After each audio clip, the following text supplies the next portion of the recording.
Hello everyone, welcome back to my channel. আজকে আমি নিয়ে চলে এসেছি আরো একটা রান্নার ভিডিও। আজকে আমি বানাবো আম দুধ, যেটা আমি ছোটবেলায় খুবই খেতাম বহরমপুরে থাকতে দিন্নার হাতে।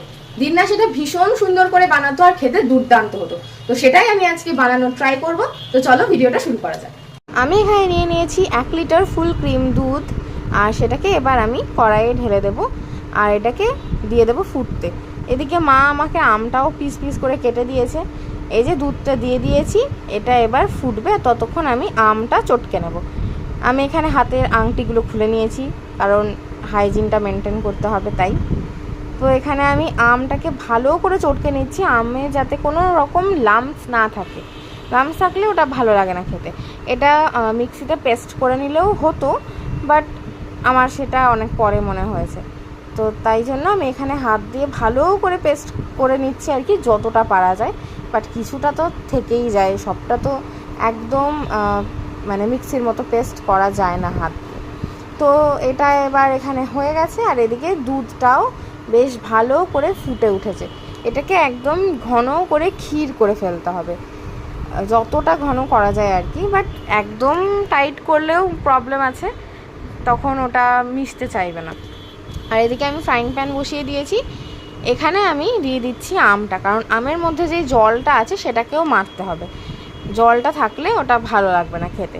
তাই এখানে আমি সুন্দর করে এখানে আমটা ঢেলে দিয়েছি, দিয়ে এখানে আমি এটাকে বাড়িয়ে এবার এটাকে মারবো। এদিকে আমি দুধের মধ্যে দিয়ে দিচ্ছি একটু চিনি।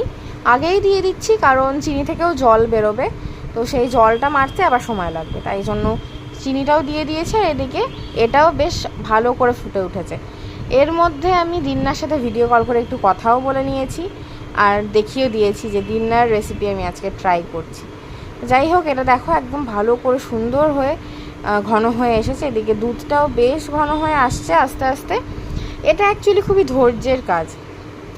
এই যে এদিকে আমটা বেশ ঘন হয়ে এসেছে, এটাকে এবার আমি নিভিয়ে দেবো।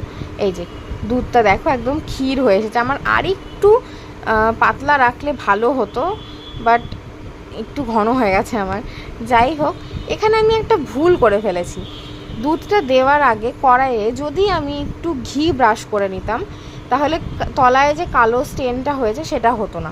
আমার পরে সেটা খেয়াল হচ্ছে যে ওটা দিলে বেটার হতো, আর একটু গন্ধটাও ভালো হতো।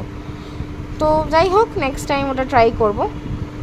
এবার এটার মধ্যে দিয়ে আমি এটাকে গ্যাসটাকে অফ করে দিই, ভালো করে একদম মিশিয়ে নিয়েছি। এখানে মা চলে এসেছে আমাকে হেল্প করতে, সবটা চেঁচে তুলে দিতে। তো এই দেখো, এটা হচ্ছে ফাইনাল লুক। তোমাদের সাথে দেখা হচ্ছে নতুন একটা ভিডিওতে খুব তাড়াতাড়ি।